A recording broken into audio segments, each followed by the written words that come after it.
One thing I should mention to you guys, now that you know how to find keywords and optimize your videos towards those target keywords, is that that isn't the only thing YouTube looks for. If it was that simple, then everybody would be doing it. However, there's one problem that you need to face, and that is your click-through rate on YouTube and the effectiveness of your thumbnails.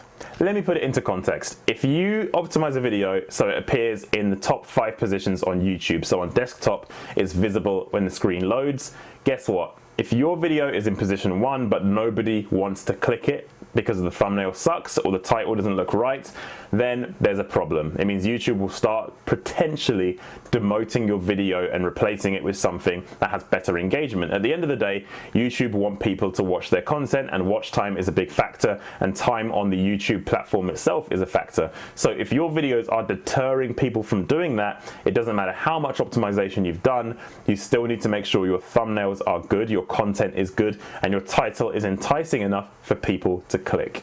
So I'm just going to say a couple of tips that you need to consider when creating your YouTube thumbnails, in addition to that when creating your titles as well. And of course I know that we need to make sure the titles are organically optimized for SEO purposes, but at the same time you need to balance that off with making it readable, making it enticing and clickable as well. So the first thing you need to do is make sure that you make your title ask a question or entice a bit of thought in the person. So it's all well and good writing a title that's perfectly organic search optimized and just reads as a keyword. It could get you on the first page of Google potentially, but what it's not going to do is encourage users to click your video.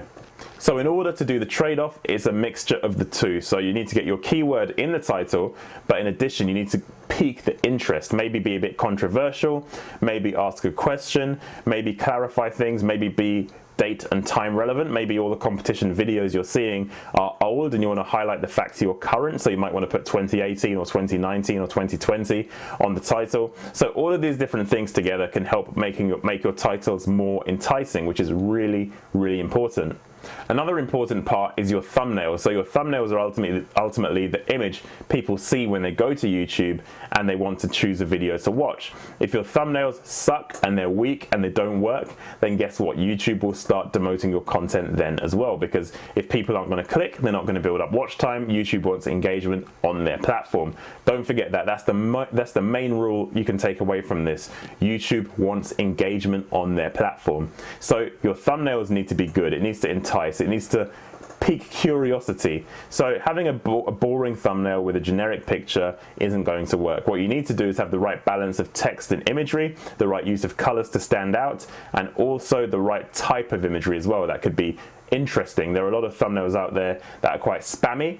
It might work for them, and it might be quite good to do in terms of building up a better click-through rate, but what you're going to do with a false or misleading thumbnail is make the user aware that they're being tricked and they won't like your content, which in turn, when we go on to the next section, I'll discuss this, will make the algorithm demote your content again. So make sure you're honest in addition to that, but the real thing you need to do, make sure your title works, make sure it's catchy, and then make sure your thumbnail piques curiosity and has good imagery and good use of colors. Now this course isn't about thumbnails, it isn't about necessarily writing the right title tag in terms of what could be good for your specific audience. What I want to get across is getting the keyword in there, but making sure that it's not just about the keyword.